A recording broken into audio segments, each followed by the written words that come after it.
Week, I was so disappointed watching the DNC, watching all the speakers, and everybody was saying, wow, it was such a great speech. And I was watching it through the eyes of a Toastmaster. And by the way, I'm a lifelong Democrat. I'm voting for Joe Biden. But I was very disappointed in all the speakers. They were telling me stuff. They were giving me facts. I felt like it was like either a history professor or a CNN news anchor just telling me facts. And it was putting me to sleep.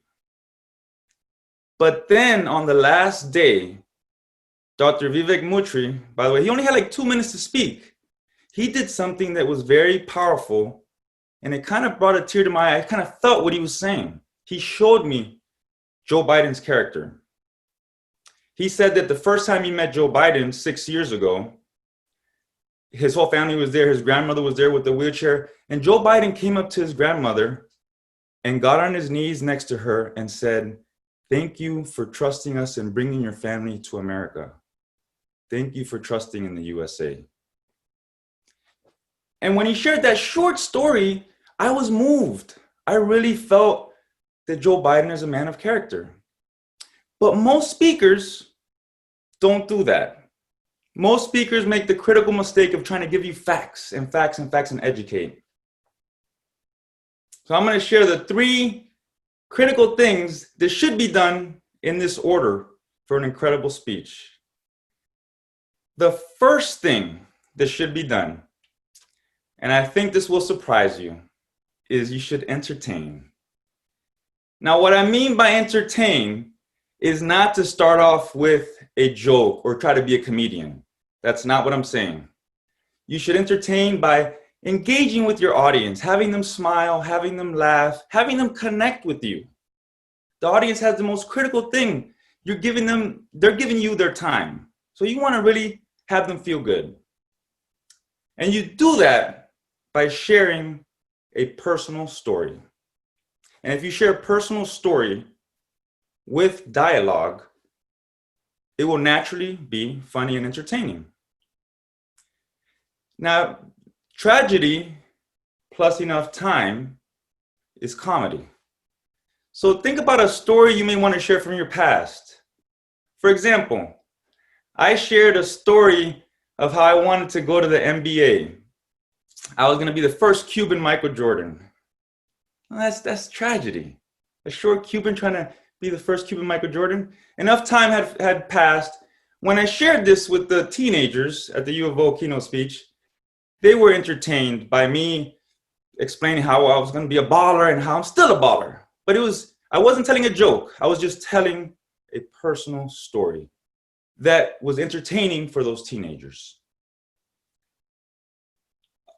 Another critical element of the entertaining piece that I didn't really see happen at the DNC too much is you don't want to narrate your story because it would be quite boring.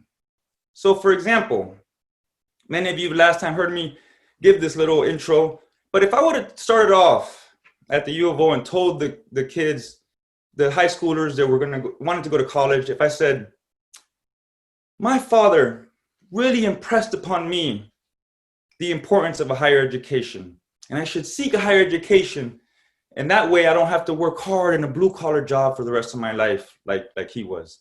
And that was an important lesson my father shared with me. I'm narrating that story and that lesson. Versus, tell me how this one sounds compared to that. When I was a teenager like you, I was out in the street goofing off. My father grabbed me and said, "Do you want to work hard like me, or do you want to study?" I said, "Man, I don't want to do either of that. I want to be a baller. I'm going straight to the NBA." Which one of those is more powerful for you and for those teenagers who heard me speak? Obviously, the one where I transport you into the moment and share with you that personal story with dialogue. So that's the key entertainment. Number 2, once you've done that, is inspiration. Now you're ready to deliver inspiration. Now, how you inspire, what I'm going to share, it might surprise you a little bit. You're going to inspire, of course, with a personal story. and the personal story should be of your failure. Share a story of failure. When you do that, you're connecting with your audience. You're relatable, you're authentic, you're vulnerable, and your audience is really understanding you. Because everybody has had obstacles, have had ups and downs in their life. So that's what you share. That's how you inspire. When I'm speaking to physicians, I share with them how I failed the medical college admissions test. And after failing that test, I started a daily practice of mindfulness and meditation. And I've been doing that for 23 years. And that practice is good for standardized tests, but also for my life. And the physicians, now they're inspired by my story. If I'm talking to the teenagers, I tell them I failed the SAT and I wasn't going to go to college. So that's what you do. Now, when you do this, it's very important to understand this. You're sharing something from your past and your present. And your audience is thinking, they should be thinking, wow, you've overcome a lot of obstacles. They're thinking, wow. And number 3 is when you're going to show them the how. How did you do it?